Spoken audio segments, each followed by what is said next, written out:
묻겠습니다. 지난 한 주간 어떠셨습니까? 오늘 여러분의 삶은 어떠하십니까?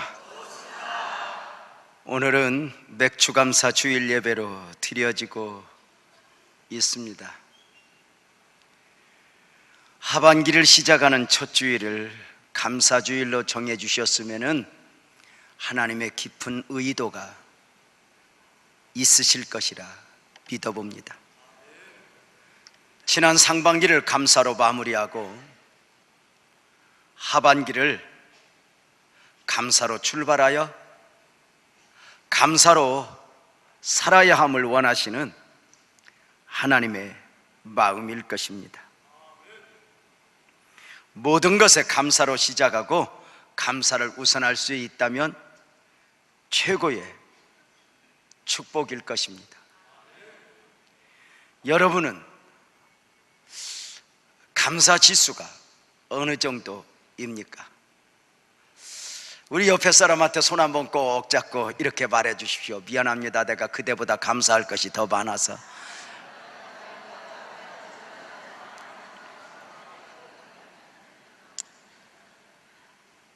이렇게 우리가 맥주감사 예배를 드리고 있지만 사실 지난 2014년 상반기는 긴 아픔의 시간들이었습니다. 지난 4월 16일 있어진 세월호 침몰 참사는 우리 모두에게 충격이었고 아픔이었습니다.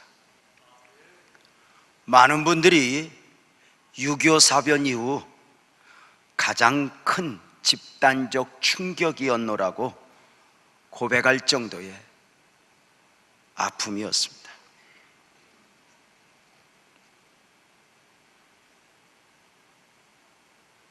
세월호 침몰 참사 앞에 사랑하는 사람들 304명이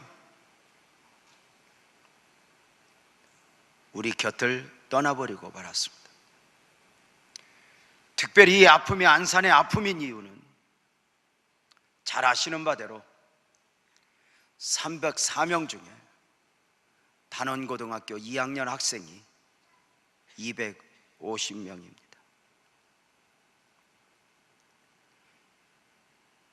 TV를 통해 침몰되어가는 세월호를 보는데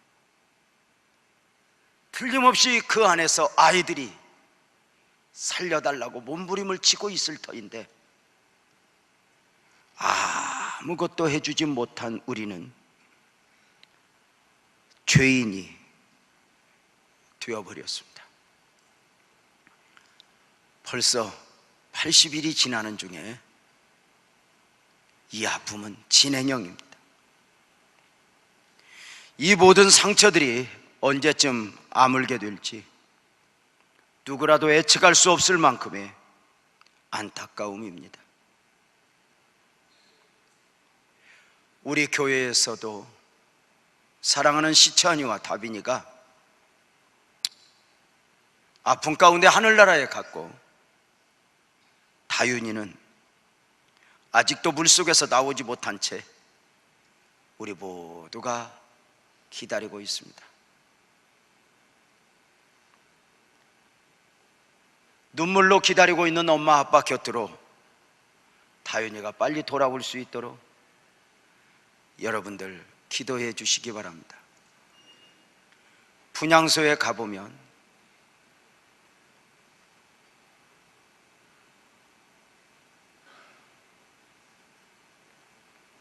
향불이 피어 있는 가장 중앙에 그리고 그 바로 앞에 이름 없이 다윤이가 있습니다. 다른 아이들은 다 이름이 있는데 이름이 없는 이유는 아직 돌아오지 못했기 때문입니다. 몇 번이고 가서 보지만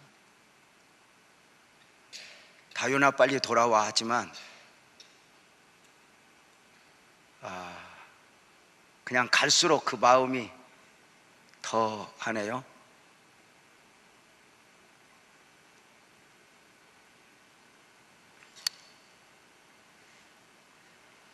우리에게 더 좋은 일이 있었기에 감사절 예배를 드리는 것이 아닙니다.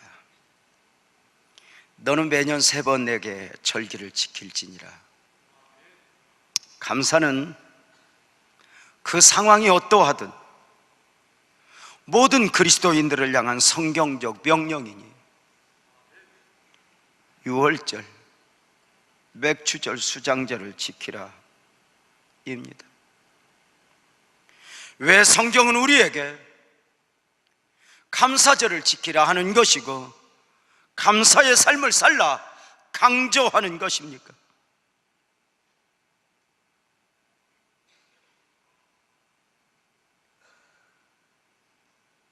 구원받은 백성에게 있어 감사의 삶이 주는 축복이 너무도 크기 때문입니다. 감사를 잃어버린 가운데 살아가는 것은 너무 많은 것을 놓아버리고 사는 것이라 할 수 있습니다.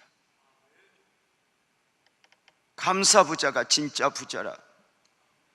만 가지로 부족하여도 하나님 앞에서, 부모 앞에서, 배우자 앞에서, 교회 앞에서 감사로 살아갈 수 있다면 최고의 행복이 아니겠습니까? 가진 것이 아무리 많아도 교회 앞에서, 배우자 앞에서, 가족 앞에서, 관계 앞에서 원망과 불평으로 삶을 엮어간다면 그 삶은 불행일 것입니다. 여러분은 감사의 삶을 살아가고 있습니까? 고국이 멸망당한 가운데 바벨론 포로로 끌려온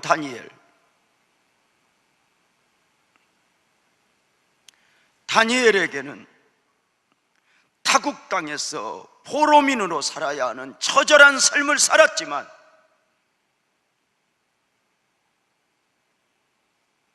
그 작은 소년에게 삶의 기준, 삶의 원칙이 있었습니다. 다니엘서 1장 8절에 보면 다니엘은 뜻을 정하여 왕의 음식과 그가 마시는 포도주로 자기를 더럽히지 아니하리라 하고 자기를 더럽히지 아니하도록 환관장에게 구했다 합니다. 다니엘은 뜻을 정하여, 다니엘은 뜻을 정하여, 다니엘은 이방 나라에서 포로민으로 살아야 했지만 뜻을 정한 다니엘로서 하나님의 사람으로의 삶을 살아냈다는 것입니다.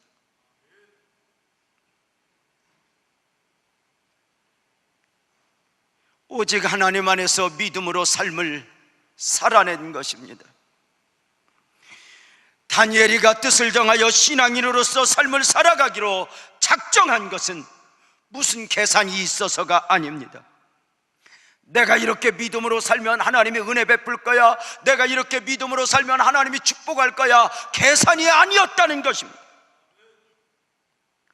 고국에서 그가 믿음의 사람이었던 것처럼 포로로 끌려와 포로민으로 살아야 했지만 오직 믿음으로 이고 싶었을 뿐입니다. 다니엘의 삶을 읽어보면 다니엘의 삶의 목적은 출세나 성공이 아니었습니다.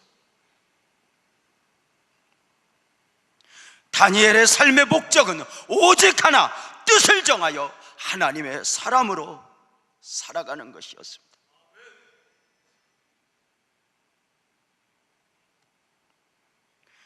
출세나 성공을 목적으로 삶을 엮어갔다면 아마도 출세하기 위해, 더 성공하기 위해 하나님이 불편해졌을 것입니다. 내가 가야 할 길, 마치 하나님이 가로막는 것처럼 직분이, 그 신앙 자체가 불편해졌을 것입니다. 그러나 다니엘은 출세나 성공이 목적이 아니었습니다. 그럼에도 불구하고 다니엘은 최고의 출세를 하였습니다. 당시 바벨론 제국의 127도를 관장하는 총리가 되었으니 최고의 출세 아니었겠습니까? 놀라운 것은 총리가 되고서도 그 환경과 타협하여 적당히 살아간 것이 아니라, 총리의 자리를 지키는 것이 목적이 아니라, 그는 처음부터 정하였던 바 뜻을 정하여 하나님의 사람으로 살아가는 것이었기에 출세나 성공이 목적이 아니었던 것처럼 성공한 자리에서도 그 성공을 지켜내는 것이 목적일 수 없었습니다.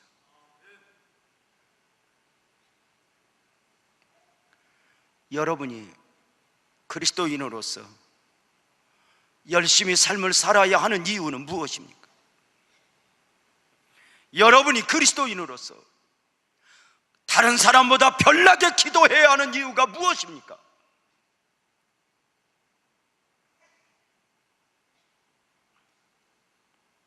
사랑하는 여러분,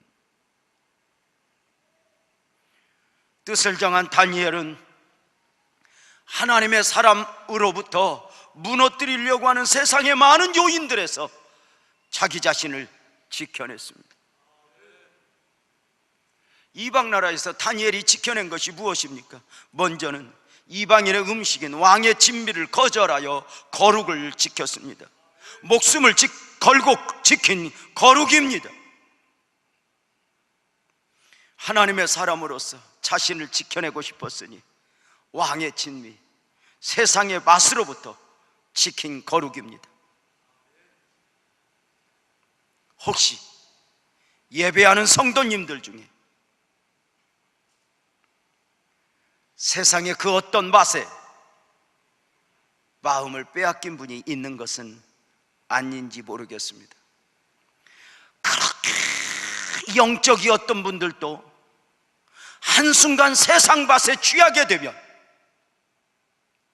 하나님으로부터 자신을 놓아버리게 됩니다. 그렇게 사랑스럽던 은혜가 은혜되지 않는 것입니다. 마치 이스라엘 백성들이 애굽에서 나와서 가나안 여정길에 있지만 그들이 원하는 것이 애굽에 있는 것처럼, 오늘 예배하러 왔지만 우리의 원하는 것이, 우리의 즐거움이, 우리의 기쁨이 세상에 있게 되면 광야 되는 것입니다.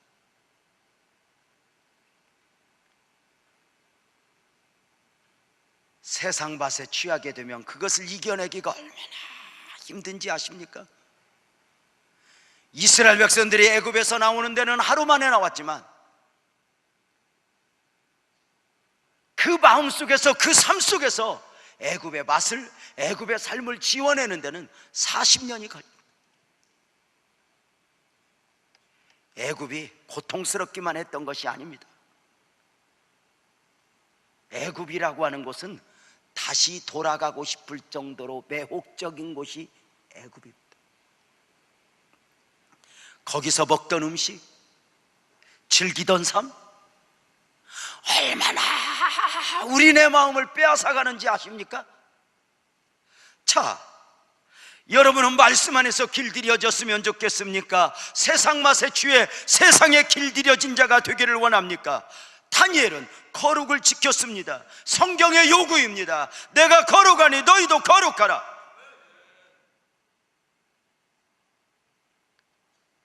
만약에 출세나 성공이 삶의 목적이었다면 다니엘은 거룩을 지켜낼 수 없었을 것입니다. 수단과 방법을 가리지 않아야 했기 때문에 말입니다. 뜻을 정한 다니엘, 그가 포로민으로 살아가지만 지켜낸 것 중에 또 하나는 하나님의 사람으로서의 자기 이름을 지켰습니다.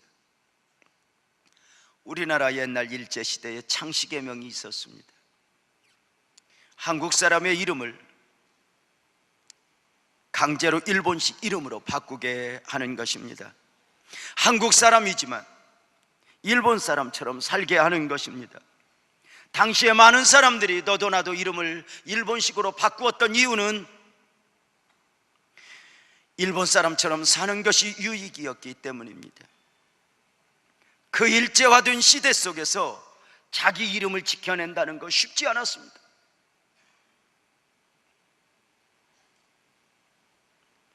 학교에서도 다 일본식 이름으로 부를 때 한국식 이름으로 누군가를 불러야 한다. 쉽지 않았다는 것입니다. 당시 이스라엘 백성들은 바벨론에서 70년을 살았습니다. 바벨론에서 살면서 바벨론식으로 이름을 바꾸는 것이 어쩌면 당연하다 싶을 수 있었을 것입니다. 많은 사람이 그러했습니다. 우리가 잘 아는 바대로 사드락과 메삭과 아벳느고도 바벨론식 이름입니다.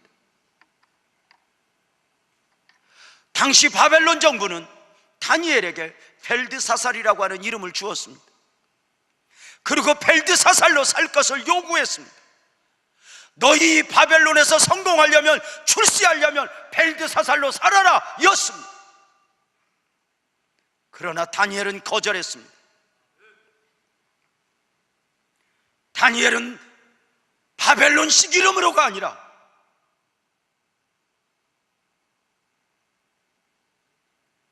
하나님의 백성으로서 받았던 그 이름을 눈물로 지켜낸 것입니다. 물론 이름을 지켰다 해서 특별한 신앙인이고 이름을 지키지 못했다 해서 죄이고 이것은 아닙니다. 지켜도 되고 안 지켜도 되면 많은 사람들의 선택의 폭은 넓어집니다. 그러나 다니엘은 그 이름을 지켜냈습니다. 하나님이 주신 이름을 지켜냈습니다. 그는 세상의 사람으로가 아니라 하나님의 사람으로 불리우고 싶었던 것입니다. 세상에서의 나가 아니라 하나님 앞에서의 나를 진정한 가치로 여기며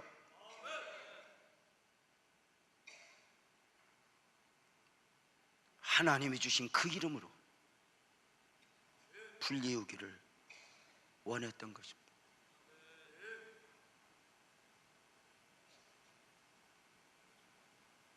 이런 생각을 해봅니다. 참 신앙인으로서의 성장은 세상으로부터 지켜내고 싶은 것들이 점점 많아지는 것이라고 말입니다. 좀 더 거룩하고 싶기 때문에 주여 거룩하게 살다 거룩하게 죽게 하옵소서. 좀 더 경건하고 싶은 것입니다.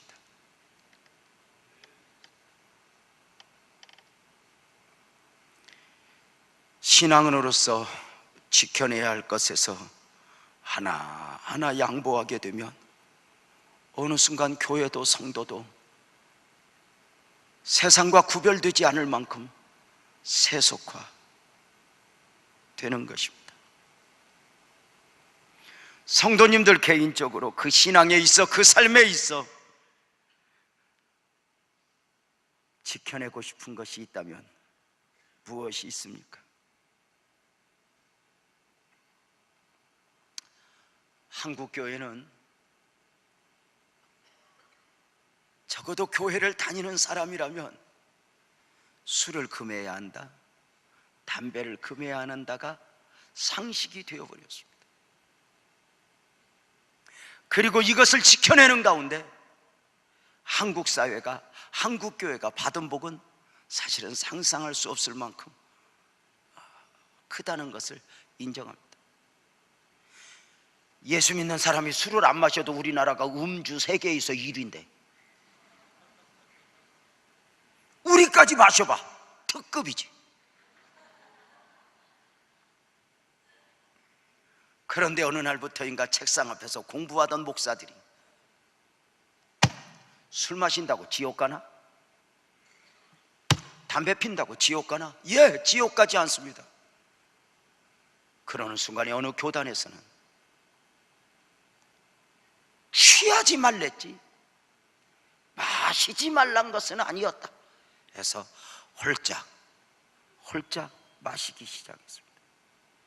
목사들이 모여있는 자리에 술잔이 놓였다는 것입니다.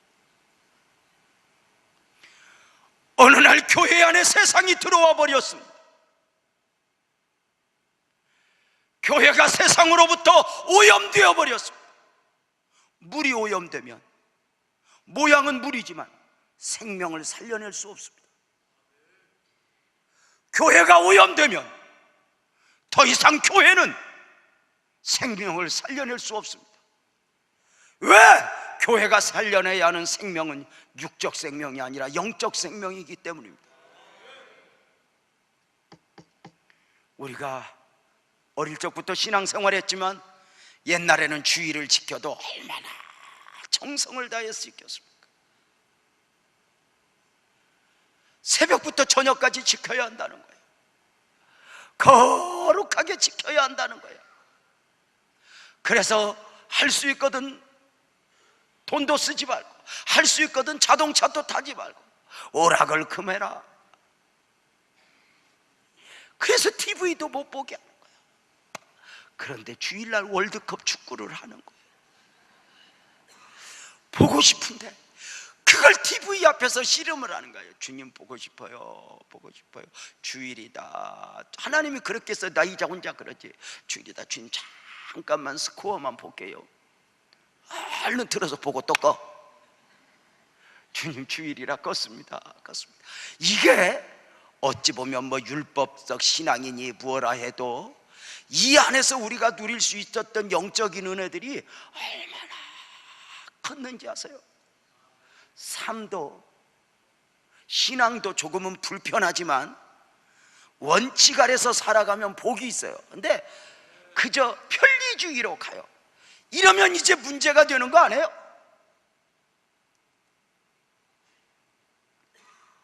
지켜낸다? 세상 앞에서의 나가 아니라 하나님 앞에서 나를 진정한 가치로 여길 때 지켜낼 수 있는 것 아닌가? 모세가 애굽의 금은보화보다 하나님의 백성과 함께 고난받기를 더 좋아하고 바로의 공주의 아들이라 칭함받기를 거절하고 그리스도 안에서의 삶을 최고의 가치로 여겼다. 다니엘은 또 하나 모든 상황 속에서 기도를 지켰습니다. 기도하는 사람으로서 자신을 놓아버리지 않았습니다. 사자굴에 들어가게 되는 죽음의 위기 앞에서도 기도의 사람으로 자기 자신을 지켜냈습니다. 다니엘의 기도는 처절한 영적 싸움의 기도였습니다. 놀라운 것은 그가 총리가 되었지만 출세를 했지만 세상 사람들마저 다니엘을 부를 때는 자기들이 정해준 총리 이것이 아니에요. 하나님의 사람으로 부릅니다. 기도의 사람으로 부르게 됩니다.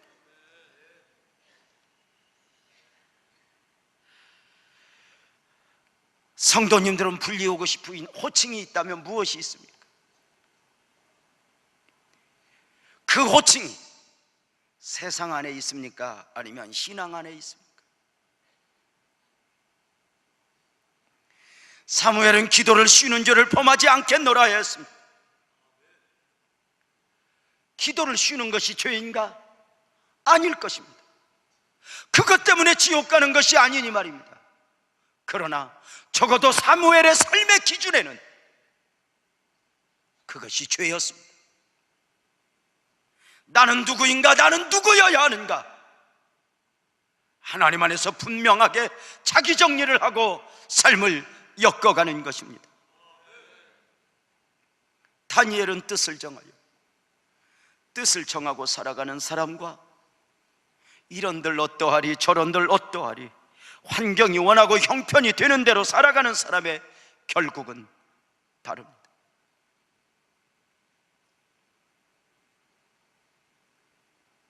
친구 목사님 아들이 군을 입대한다고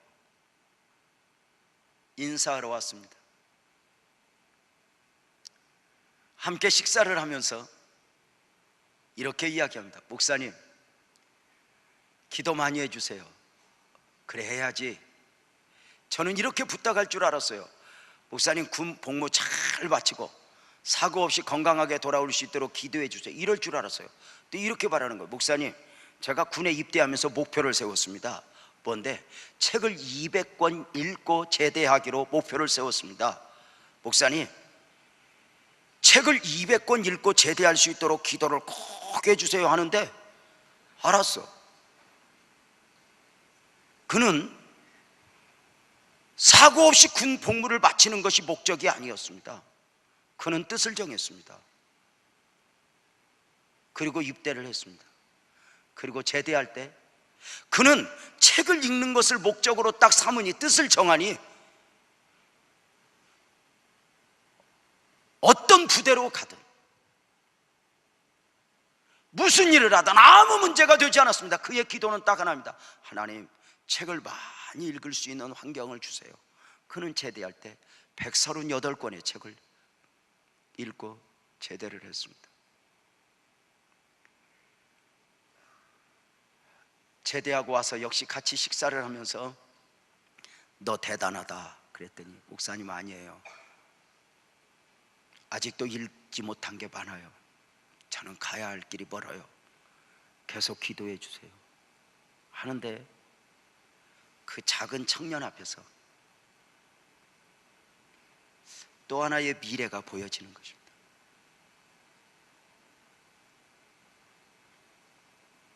여러분은 개인적으로 정함받은 그 뜻이 있습니까? 부자 돼야지.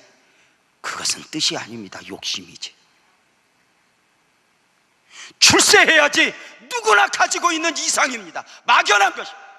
삶의 원칙입니다. 변하지 않는 것입니다. 부자이든 가난하든 어른이 됐든 아이가 됐든 내 삶에 변하지 않는 신앙적 그 삶에 있어 어떤 기준, 원칙을 가지고 있느냐.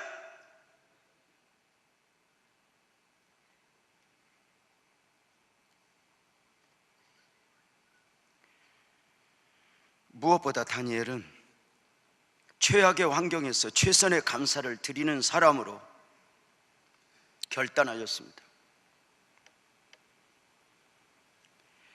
오늘 맥주 감사절 예배를 드리면서 여러분의 하반기는 어떠했으면 좋겠습니까? 하반기에 무엇을 삶의 원칙을 삼아 삶을 엮어가셨으면 좋겠습니까? 세상 앞에서의 나입니까? 하나님 앞에서의 나입니까? 세상은 노력으로 쌓아갈 수 있습니다. 그래서 세상은 보람도 있고 재미가 있습니다. 영적인 것은 보이지 않는 가운데 쌓아가는 것이기에 쌓아가다 세상 맛에 취해버리면 한순간 와르르 무너져 버리는 바가 됩니다.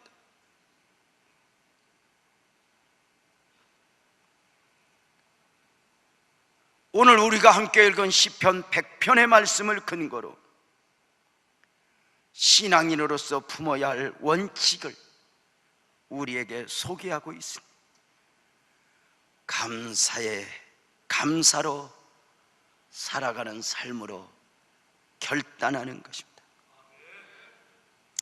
내가 모든 상황 앞에서 나는 감사하며 살리라.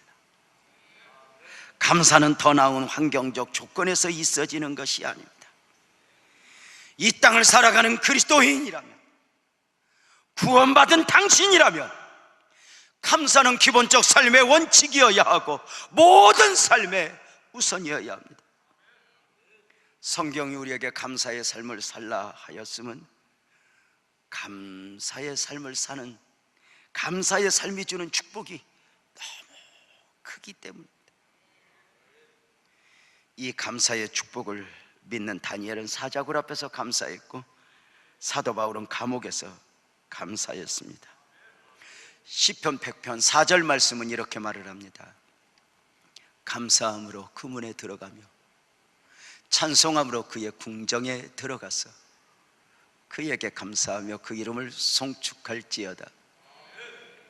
감사함으로 그 문에 들어가며 감사함으로 성문을 열라.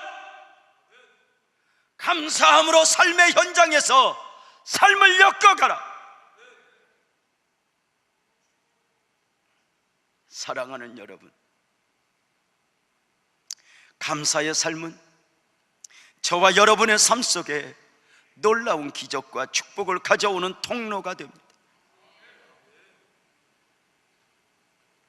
교회 앞에서, 배우자 앞에서, 자녀가 부모 앞에서, 부모가 자녀 앞에서, 직장을 다니며 회사 앞에서, 또는 사장으로서 함께하고 있는 직원들, 가족들과 더불어 감사의 마음이 있는가? 감사는 결코 일방적인 것이 아닙니다. 감사의 마음이 있는가? 혹시 성도님들 지금 감사하지 못하고 있다면 그 원인이 어디에 있다고 생각하십니까? 환경, 참 신기합니다. 먹을 것 다 먹고 입을 것 다 입고 잠잘 것 다 자면서도 감사하지 못하고 있다면 그건 미련한 것입니다. 아직 조직의 쓴맛을 보지 못한 것입니다. 우리 교회 부목사님으로 오시는데 몇 가지 원칙 중에 하나가 아들을 많이 낳아야 한다는 것입니다. 우리 교회 부목사님들을 제가 잠깐 소개하면 박성두 목사님 아들만 5, 오늘 사회 보신 유호승 목사님 아들만 3, 딸도 섞이면 안 됩니다. 이동우 목사님 아들만 3, 황정복 목사님 아들 1, 딸 나올 것 같아서 아들만 1, 임재희 전도사 아들 2,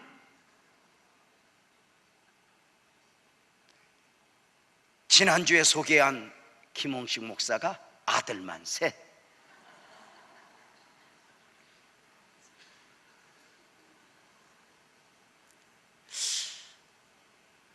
그 김 목사님하고 함께 차를 타고 이동하는 중에 목사님 애가 몇이요? 그랬더니 예, 아들만 3입니다.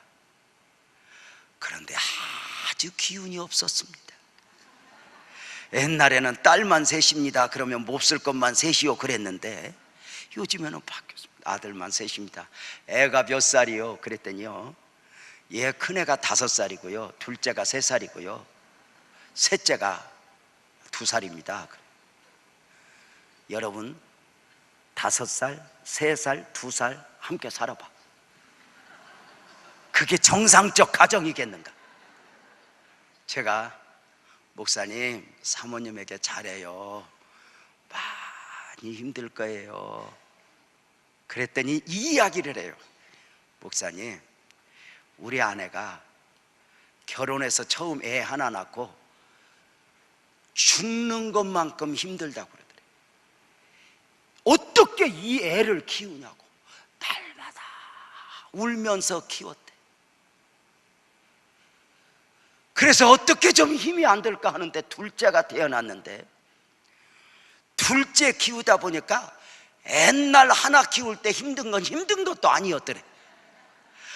그거 왜 힘들어 했는지 모르. 축복 가운데 하나님이 셋째를 주었습니다. 이렇게 와, 목사님 셋 키워보니까 둘은요 놀면서 키우는 겁니다. 셋이 힘듭니다. 그래서 제가 그랬죠, 박성두한테 가봐라.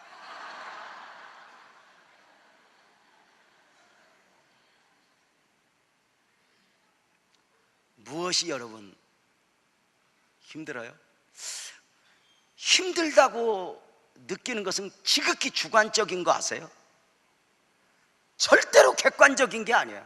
어떤 기준이 아니에요. 여러분이 그냥 힘들어서 힘든 게 아니라 힘들어해서 힘든 거예요.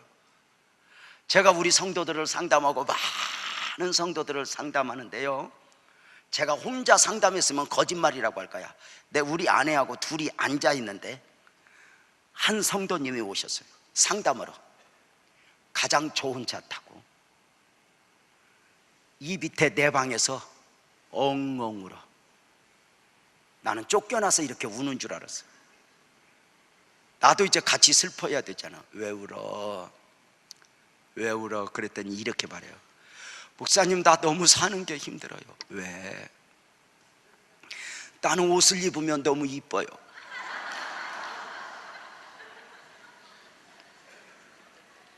사람들이 다 나를 봐. 대강 입으려고 하는데도 이뻐요. 목사님, 나 어떡해요? 제가 엄청 힘들겠다더. 그래 함께 울면서 기도했어. 주님, 이 딸이 옷 입어서 힘들다 하옵니다.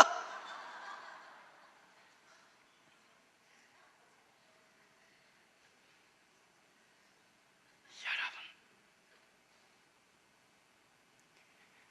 감사하지 못하고 있다면 빼앗긴 것입니다.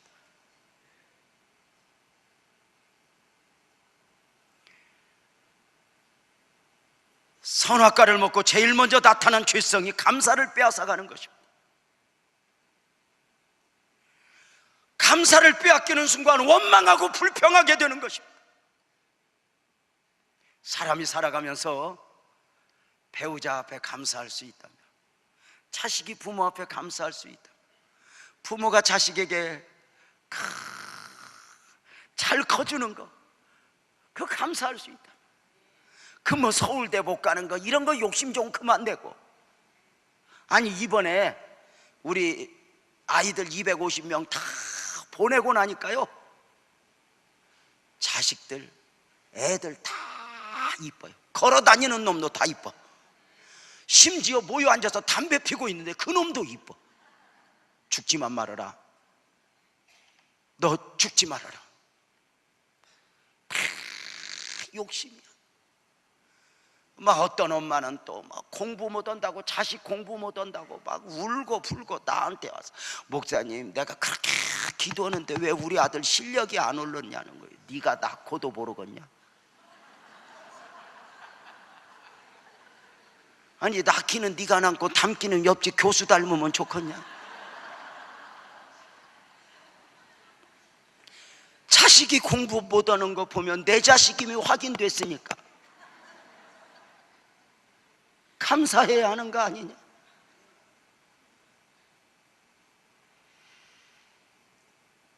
감사함으로 그 성문을 열라. 감사함으로 하루의 문을 열라. 감사함으로 하반기의 문을 열라. 감사의 삶이 주는 축복이 얼마나 커요. 권사님 병원에 입원해서 갔어요. 저는 이제 병원 가면 어디가 아픈가 다 물어보고 가요. 가서 물어볼 거 없어요. 가서 위로하고 격려만 하고. 가자마자 누워있던 권사님 나를 보자마자 아기가 돼가지고, 목사님 여기도 아프고 여기도 아프고, 내가 어디가 아픈가 다 알고 왔어. 그만 설명해. 안 아픈데 좀 얘기해라 권사야. 목사님 발바닥도 안 아파, 엉덩이도 안 아파. 지 혼자 웃어. 그래야지. 여러분 봐요. 성경은 우리에게 감사함으로 살으라.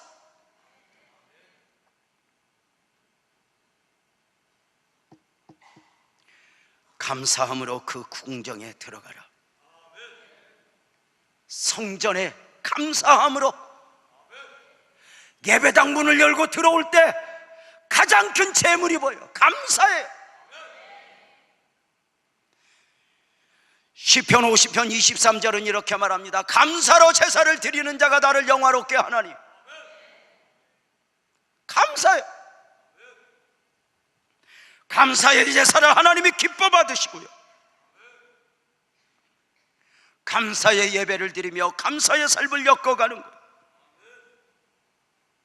다시 말씀을 드립니다. 감사하지 못하는 것은 환경이 아닙니다. 빼앗긴 것입니다. 성경 주석가 베투엘리는 어느 날 길에서 강도를 만났습니다. 평생에 나는 감사로 살 거야 결정하고 살아가는 그가 강도 만난 그날 집으로 돌아와서 일기장에 감사를 기록합니다. 오늘에야 내가 비로소 그동안 한 번도 강도 만난 적이 없다는 사실을 깨닫게 되었다. 하나님 감사합니다. 두 번째, 하나님 지갑을 빼앗겼지만 목숨을 빼앗기지 않았음에 감사합니다. 세 번째, 내가 강도 당한 사람이여 감사합니다. 내가 강도가 아니라 강도 당한 사람일 수 있게 해주셔서 고맙습니다.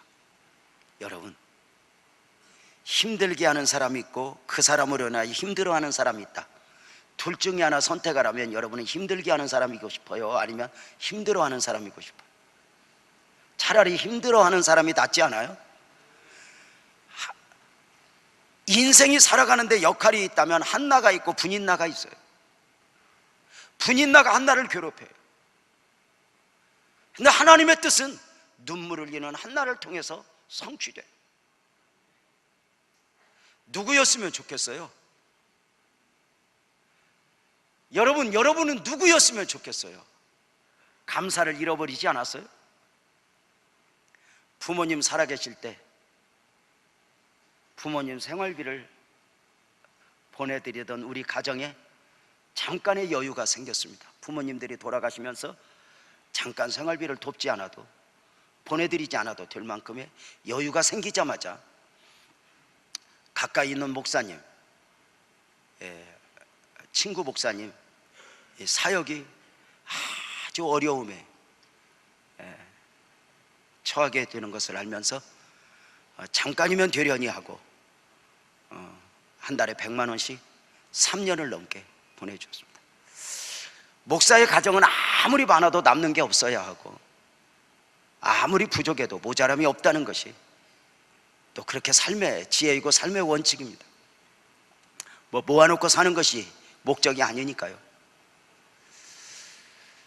그렇게 한 3년 돕다 보니까 이제 아이들 학비가 조금 더 들어가게 되고 아이들이 성장하니까 힘든 거예요. 누구를 돕는 건 절대 여유가 있는 게 아니거든요. 덜 쓰고 덜 먹고 돕는 건데 한 3년 돕다 보니까 이제 그 도움받는 게 당연한 것이 되었어요. 그리고 그 삶이 펴지 않는 걸 보고 내가 미운 거예요. 하루는 통장에 돈을 온라인으로 보내주다가 제가 이제 죄를 짓는 거예요. 지랄 같은 놈. 좀 열심히 살지. 한도 끝도 없다고. 우리 아내가 그걸 보더니 여보 힘내. 당신 지금까지도 훌륭한 거야. 이래야 되는 거 아니야? 쭉 지나가면서 입장 안 바뀐 거 다행으로 아셔. 당신이 도움받는 사람이고 그 사람이 돕는 사람이었으면 당신은 어떡할 뻔했어? 그리고 조금 있다 이야기합니다. 당신이 문제라고. 나는 그냥 문제입니다. 우리 집은 여자들은 태초부터 문제가 없습니다. 길이고 진리고 생명이니까. 우리 집도 문제는 언제나 다입니다.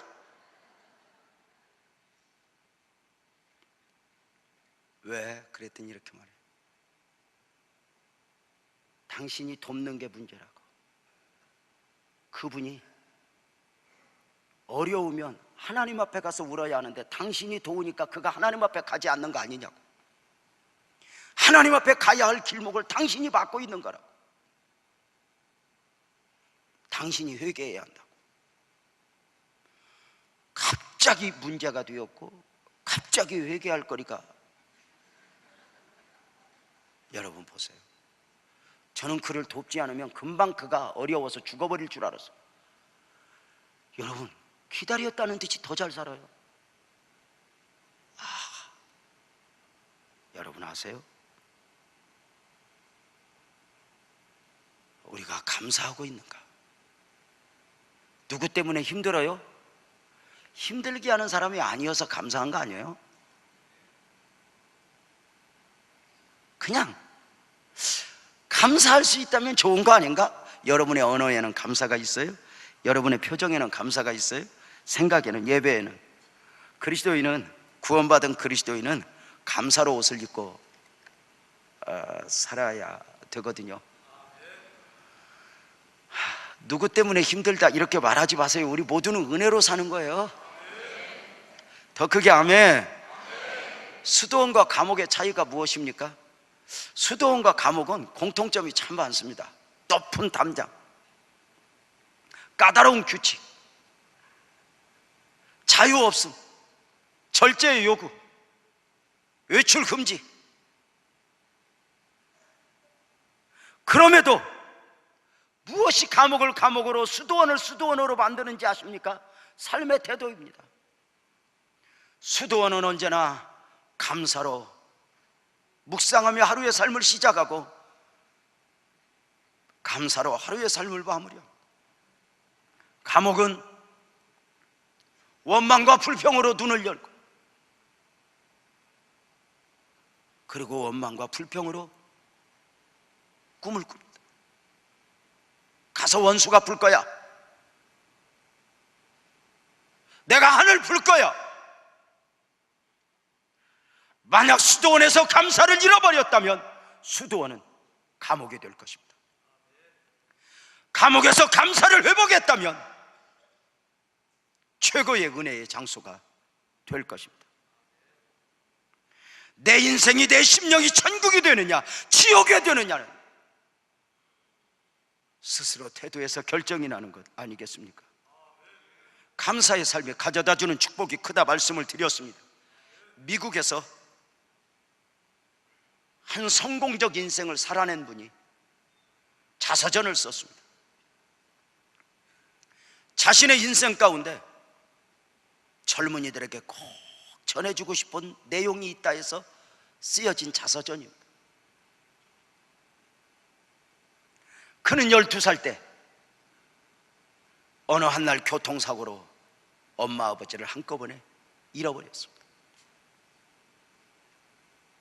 그는 선택의 여지 없이 농장을 하고 있는 외삼촌의 집에 가 살게 되었습니다. 12살 때부터 22살 대학을 졸업할 때까지 10여 년 사는 동안 그는 원망과 불평이 목에까지 찼습니다. 이혼한 외삼촌 집에 외삼촌 아들이 동갑이 있는데 같이 학교 다니는데 외삼촌 아들은 일하지 않아도 자기만 일해야 되는 상황 속에서 외삼촌을 미워했고 저주까지 했습니다. 최고의 목적은 내가 지금 힘없어서 학교 다녀서 그렇지 나는 대학을 졸업하면 나는 외삼촌을 떠날 거야, 이렇게 계획을 세웠습니다. 졸업을 앞두고 졸업생들 몇 명이 모여 앉아 자신의 미래, 비전을 이야기합니다. 내 꿈은 뭐야? 내 꿈은 뭐야? 내 계획은 뭐야? 이야기할 때 너는 뭔데? 그랬더니 이렇게 말을 했습니다. 나는 외삼촌 집에서 벗어나는 거야. 왜? 나는 우리 외삼촌이 싫어. 왜?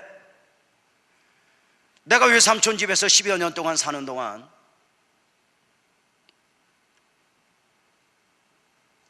외사촌 형제는 일을 하지 않았어. 그러나 나는 얼마나 많은 일을 해야 했는지 몰라. 나는 외삼촌 집에 지난 10년 살았지만 나는 외삼촌 집에 개만큼도 대접을 받지 못했어. 나는 빨리 벗어날 거야. 이렇게 말하는 그에게 친구 하나가 평생에 잊지 못할 충격을 줍니다. 손을 딱 잡고 이렇게 말했답니다. 내가 볼 때는 너의 문제는 외삼촌이 아니야. 너는 외삼촌에게 개만큼도 대접을 받지 못한 게 문제가 아니라 개만큼도 감사를 모른다는 게 문제야.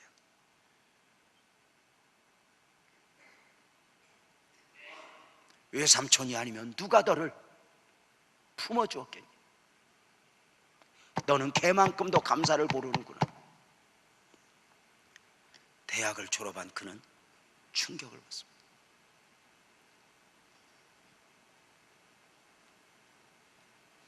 원망하고 불평하면서 보지 못했던 것이 보이는 것입니다.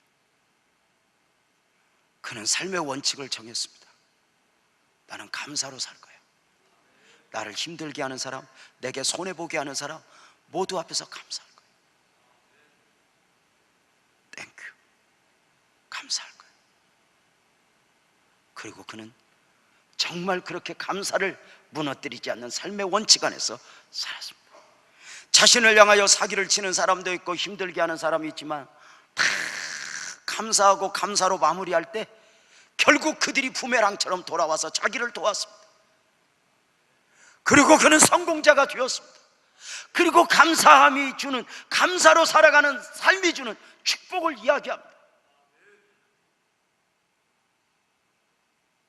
여러분은 감사하는 그리스도인입니까? 마귀는 그리스도인의 감사를 빼앗아 버립니다. 교회에서 감사를 잃어버리면 매사에 교회에 보이는 것이 불평, 불만입니다. 왜 구제를 안 하느냐? 왜 선교를 안 하느냐? 또 고약한 목사님들이 있어요. 회의하는데 집사님 한 분이 왜 우리 교회는 구제비가 이렇게 작냐고, 도대체 1년에 구제비가 이게 몇 프로 말이 되냐고. 그 고약한 목사님이 우리 잠깐만 정회하자고 재정부 부르더니 저 집사님 지난 몇 년간 구제연금 얼마나 했는가 좀 가져와 뽑아와 보라. 컴퓨터 탁 치면 나오거든. 우리 교회도 탁 치면 여러분이 헌금을 몇 년간 얼마 했는가 그냥 나와. 탁 치면 나오거든. 하나도 안 했어. 그리고 지금 자료 갖고 오니까 벌써 가고 없어. 무슨 헌금을 했기 때문에 말을 해라, 이걸 말하는 게 아니야. 여러분 남편 앞에도 감사로 보면 얼마나 감사할 거 많아. 그 주제에 가족 먹여 살리느라고 애쓰고. 여러분 감사하지 않아? 그리고 솔직히 여자분들 남편이 나오고 살아주는 것만 해도 고맙지 않아? 여러분들이 거울 앞에서 봐봐, 무슨 매력이 있는가? 별로 인정을 안 하는데. 여러분 감사로 살면 다 감사인 거요. 가정과 교회는 감사의 연습장인 거야. 자식들이 부모 앞에서 감사를 모른다. 여러분 먹이고 입히고 그 모든 것 쏟은 부모 앞에서 감사 못하면 사회에 나가서 누구에게 감사할 거야?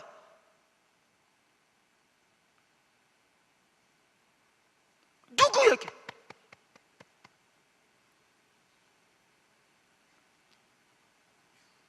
감사는 결단입니다. 감사할 거야. 결단을 해야 됩니다. 좋으면 좋아하고 싫으면 싫어하면 여러분 금방 무너집니다. 여러분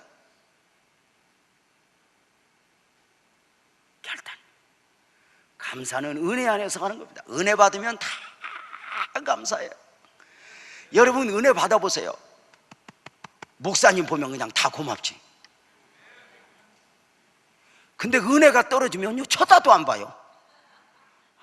또 들려오는 말이 있어. 목사 얼굴도 보기 싫대. 그리고 또 예배는 드리러 와. 은혜지. 감사 연습하는 거요. 다 나를 내려놓아야 돼. 다 마음 내려놓으면 다 감사하며 살 수 있어. 여러분 일할 수 있다는 거 감사하고. 오래간만에 며칠 전에 라성시장을 한번 가봤어. 거기가 우리 교회 초창기 교회 개척할 때 거기가 활동 부대였거든. 간만에 나성시장을 가서 보면서 장사하는 집사님들 보면서 눈물이 났어. 그 힘겹게 장사하다가 와서 또 장자권하고 예배드리고 하는 게 가슴이 벅벅했어. 여러분, 그렇게 고생하면서 살며도 감사하더라고. 우리 하반기 감사함으로 삽시다. 옆에 사람 손잡고 말해줘. 너 감사 못하면 너는 사람도 아니다. 그래.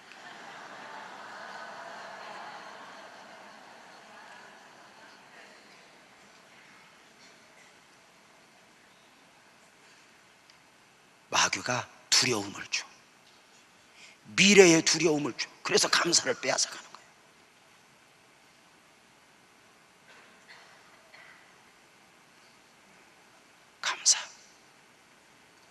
감사의 열차를 타고 우리 하반기 삶을 엮어 갑시다.